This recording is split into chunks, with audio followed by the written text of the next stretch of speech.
and friendly greetings to each of you as we greet you in that blessed name, the only name under heaven given among men whereby we must be saved, the name of the Lord Jesus Christ. This is the Voice of Truth program coming your way. And by this time, many of you know this is Paul Fry, the host of the program. And we are very thankful for this privilege to just share this time with you as we look into a portion of God's holy word. Sometimes when I'm asked to summarize our program, 10 words or less, I'll use this expression: messages from the Bible that relate to life. For indeed the Bible is the word of life, and it relates to every circumstance in life. And I'd like to just share with you an illustration which leads into the theme of our message today. I had gotten to know a bookkeeper, I would say the manager of a Christian bookstore in Israel when I was over there in 1987. And in the ensuing years, we kept contact with each other. And one day he wrote me a letter. And then he talked about a cruel, spirited young teenager. On one occasion, on his way to school, he came across a little nest of birdlings. They had just hatched not too long before. And he took two of them. One he killed, and the other he kept alive. He wanted to test his teacher. So when he got to school, he said to the teacher, with his hands behind his back, he said, "In my one hand there is a live bird, and in the other hand there is a dead bird."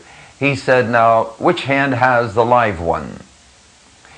And the teacher, knowing the cruel spirit of this young man, said, knowing that if he said, pointed to the one that was alive, he would have killed it. So he said, "The choice of life or death is in your hand." And in some ways, that speaks to each one of us regarding spiritual life and spiritual death. On one occasion, Ezekiel the prophet was commended to speak these words: "Thus saith the Lord, as I live, saith the Lord, I have no pleasure in the death of the wicked, but that the wicked turn from their way and live. Turn ye from your wicked way. For why will you die, O house of Israel?" And what the Lord spoke to his covenant people, the children of Israel, through the prophet Ezekiel, really he speaks to each one of us. He has no pleasure in the death of the wicked. And our text today is taken from James chapter 1, verses 12 to 15. The 12th verse ends with a picture of life, and the 15th verse ends with a picture of death. And that's why I've titled our message today, Life or Death. Reading from verse 12 of chapter 1. "Blessed is the man that endureth temptation, for when he is tried, he shall receive the crown of life, which the Lord hath promised to them that love him."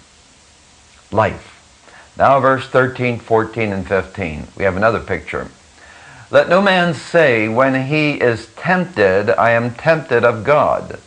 For God cannot be tempted with evil, neither tempteth he any man. But every man is tempted when he is drawn away of his own lust and enticed." Now this next verse is probably at the bottom of your screen, verse 15. "Then when lust hath conceived, it bringeth forth sin. And sin, when it is finished, bringeth forth death." Sin's harvest is always death. We come into the world spiritually dead, and we leave the world physically dead. And we have never been born of the Spirit of God, received spiritual life, we will experience eternal death. Now let's look at verse 12. And it speaks of temptation. And there's two kinds of temptation. The one in verse 12 and the ones that we read in verses 13 to 15. The first kind speaks of external circumstances, and that's what the first 11 verses of James was all about. The believers in James's day were being tested, trials and tribulations. And this verse here, verse 12, speaks of that same testing. That's what the word temptation means here. It's different than the temptation used in 13, 14, and 15. It's from without. It's a test. And to give you an illustration, like when God tested Abraham, Genesis 22:1. Abraham had been in the land of the Philistines for some time and had dwelt in the city of Bathsheba. And it said it came to pass after these things that God did tempt Abraham. And that word tempt there means to test. For he said to Abraham, take your only son and take him to Mount Moriah and offer him there as a burnt offering to me. What was God doing with Abraham? He was testing his faith. And Abraham passed that test. He was approved. And before Abraham could slay his son on the altar that he had erected, God spoke from heaven and said, hold your hand. Now I know that you fear me. And because you have been obedient to me, he says, I will bless you. And in blessing I will bless you. And all the nations of the earth shall be blessed through you. In multiplying I will multiply you. So we see the tests of God, or the temptations of God, in this sense, have no bearance of evil, but are for our good to develop character. You see, the second, though, that we read in verses 13 to 15, is internal. It's from within. It's the enticement to lure away, to commit sin, to gain some advantage, some promise of pleasure or gain, but in the process to do wrong.